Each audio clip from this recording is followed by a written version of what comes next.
السلام عليكم ورحمة الله وبركاته. ازيكم؟ وحشتوني، عاملين ايه؟ يا رب تكونوا بخير وصحة وسعادة وعام دراسة سعيد علينا كلنا يا رب. النهاردة بقى احنا نعمل حاجة غريبة قوي. احنا نعمل بقى سلطة البرنجان او بابا غنوج زي ما بنقول، مش عارفة في البلاد التانية اسمها ايه. هنعملها بكذا طريقة. هنعمل علشان لو ما عجبكيش اي طريقة من الطرق التقليدية بتاعتنا، هعملها لك بالطريقة التركية، وهعملها لك كمان بكذا طريقة، وانت عليك تختاري بقى براحتك خالص الطريقة اللي تناسبك.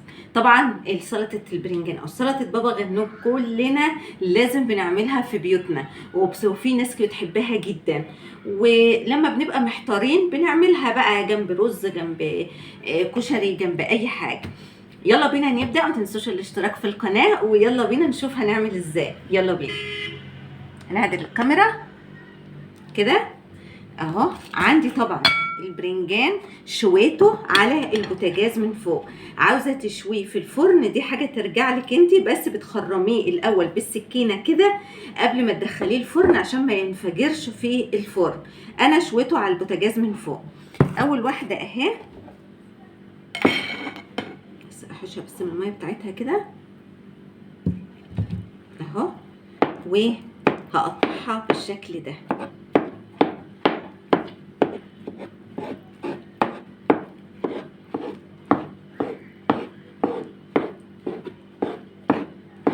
عاوزه اقول لكم اول طريقه مقاديرها الاول بس.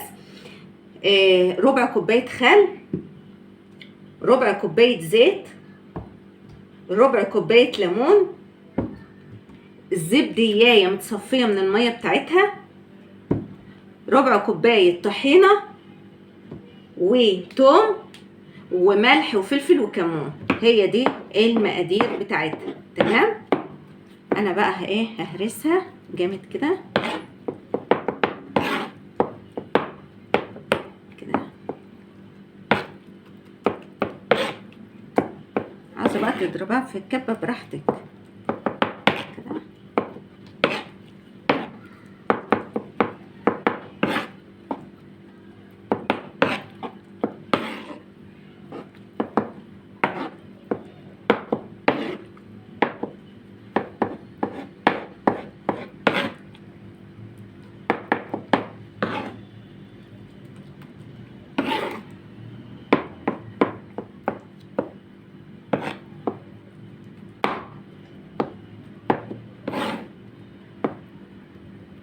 كده بعد ما هرستها كده هاجي هنا وهنزل بيها في البوله اهي. تمام تمام بالشكل ده كده. هاجي هنا بقى وهنزل ب ثواني بس اجيب معلقه، لان انا نسيت اجيب معلقه. جبت المعلقه اهو. هنزل بالطحينه كده. عايزه اقول لكم الثلاث طرق هيعجبوكم قوي. اعمليها بقى جنب صينيه بطاطس كده من اللي احنا كنا عاملينها قبل كده. هنا عصير ليمون. هنزل بالزبادي، بصفيها تاني كده لو فيها ميه ولا حاجه، بس انا كنت مصفيها اصلا.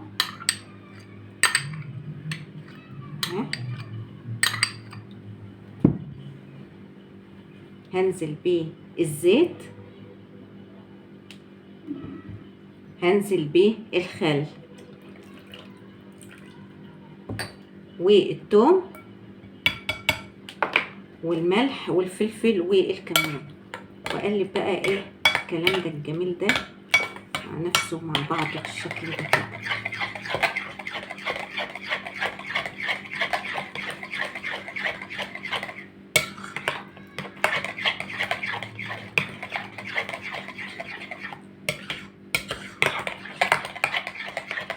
عايزه اقول لكم طعمها تحفه وقيمه غذائيه جميله.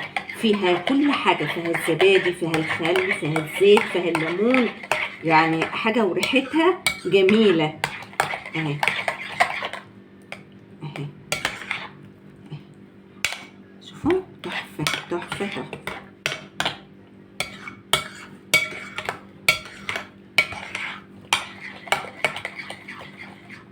اقلبها بس كويس. ها دقها. خطيره يا بنات، طعمها جميل وخطير. يبقى حطينا ايه؟ شوينا البرنجان وبعد او البتنجان مش عارفه، المهم شويناه على عين البوتاجاز عادي، او لو عاوزه تشويه في الفرن زي ما قلنا اشويه براحتك، بس خرميه علشان ما ينفجرش. حطيتي فوقه ملح وفلفل وكمون، توم، طحينه، ربع كوبايه طحينه، زبديايه متصفيه من الميه بتاعتها، ربع كوبايه زيت، ربع كوبايه ليمون. وقلبي بقى وخدي احلى طعم واحلى تست، يعني مش هتسليه اهي.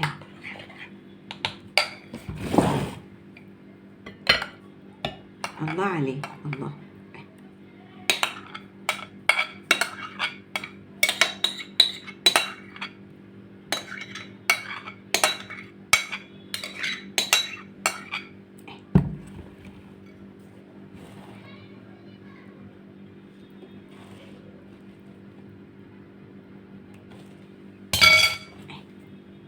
اول طريقه،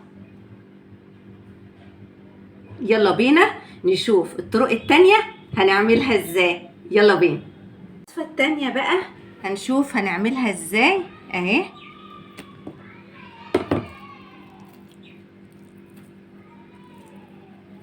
عايزه بقى تزودي في الكميه انت براحتك، يعني انا ببقى اعمل حاجات كده بسيطه وانت بقى ايه زودي زي ما انت عاوزه اهي كده. وبرده هنقطعها كده. الوصفه التانية الاول برضو المقادير معلش بنسى: ملح وفلفل وكمون، ربع كوبايه زيت، ربع كوبايه ليمون. هنا انا مقطعه بصل وطماطم وفلفل تقطيع صغير قوي، والطماطم بتشيلي البذر بتاعها او الميه بتاعتها، يبقى ايه بصل وفلفل وطماطم وتوم، 4 فصوص توم كده هرساهم. وده دبس رمان، 4 معالق دبس رمان. ده ايه؟ ده اختياري، عاوزه تحطيه حطيه، مش عاوزه براحتك.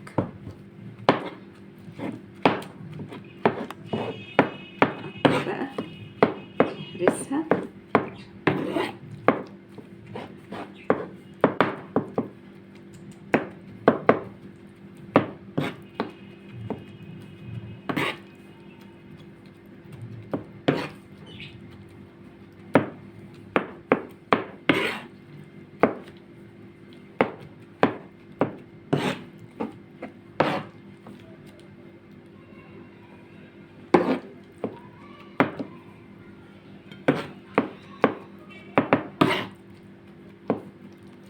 بس كده اهو رسماه. هاجي برضو في البولة وهنزل كده بالشكل ده برضو. عايزة بس ايه الاسمر ده اشيله. هنزل بالملح والفلفل والكمون، هنزل بعصير الليمون، هنزل بالزيت، ربع كوباية زيت، هنزل بالثوم،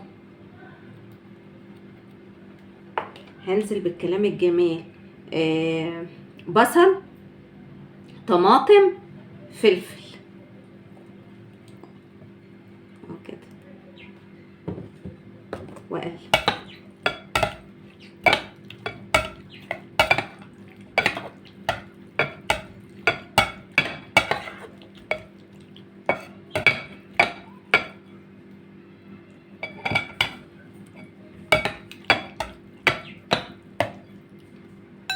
دبس الرمان اهو، وقلنا دي اختياري، يا تحطوه يا ما تحطوهوش، ده يرجع لكم بقى انتوا.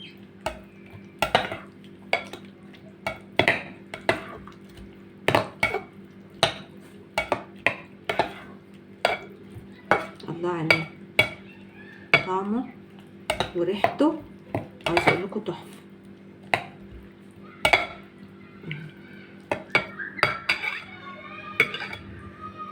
جمال اهو.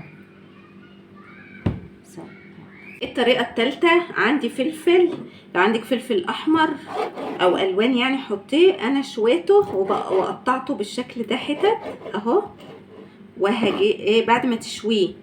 والمقادير عندي هنا بصل مشوحاه في زيت وحط عليه معجون طماطم. هما المفروض دي طريقة تركية بيحطوا عليه معجون فلفل، بس انا حطيت صلصة طماطم بدل الفلفل وشوحت البصل. وعندي ربع كوباية زيت وليمونة وملح وفلفل، وعندي بقدونس وطماطماي. هاجي هنا بقى برنجانية اهي، اقطعها كده وهقطعها مع الفلفل. يبقى هنا دي طريقة على ايه، على الطريقة التركية. الفلفل بتبقى فلفل احمر وفلفل اخضر، بس انا بصراحة ما عنديش فلفل احمر. بتشويه على الشواية، وبعد كده بتهرسيه مع البرنجان. بتجيبي طاسة وتشوحي فيها البصل، تقطعي البصل حتت رفيعة وتشوحيه، وبتحطوا معجون فلفل.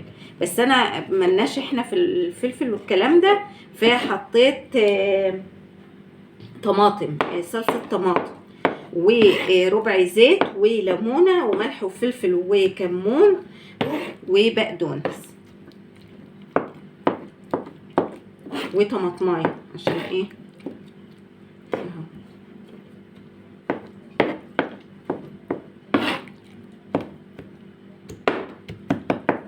بالشكل ده كده. وبرده هجيب البولة هنا اهي وهحط فيها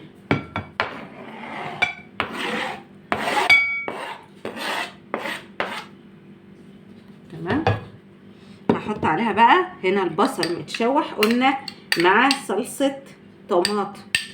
هما المفروض بيحطوا مش صلصة طماطم، بيحطوا معجون فلفل عاملينه زي الصلصة كده، وبحط الطماطم. وطبعا بنحط التوم والزيت، الليمون، ملح وفلفل وكمون. هنا بقى نسيت بس اقطع البقدونس.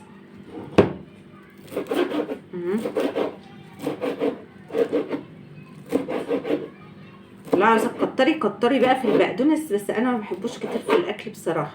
انا بس ايه حطها عشان خاطر ايه الوصفه يعني موجوده بالظبط. ادي البقدونس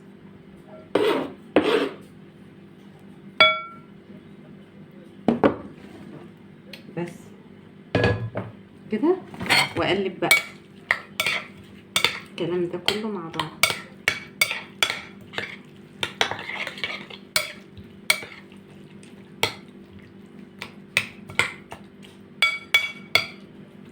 بس دي الوصفة على الوصفة التركية. يبقى عملنا اول وصفة اللي هي بالزبادي.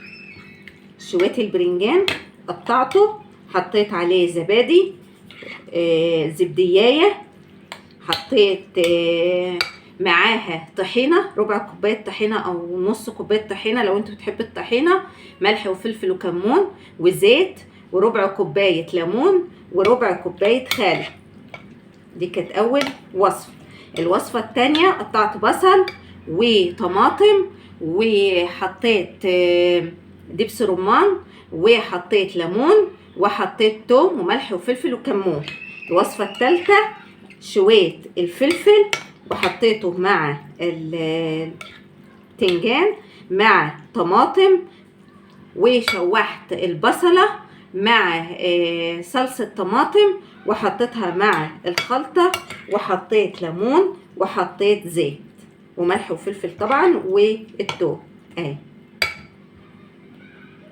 احطها بقى في طبق وارجع لكم. ادي الثلاث وصفات اللي احنا عملناهم لسلطه البتنجان او بابا غنوج اللي احنا بنحبها ومفيش بيت في مصر ما بيعملوش جنب اي حاجة، او ما بنبقى مستعجلين وعاوزين نعمل اكل على السريع بنقوم عاملينه. 3 وصفات، الوصفة اللي تعجبك والاسهل ليكي والمتاحة بين ايديكي اعمليها. وصفات مش تقليدية خالص، تغيير في الاكل. يا رب تكون عجبتكم، وما تنسوش الاشتراك في القناة. استودعكم الله، والسلام عليكم ورحمة الله وبركاته.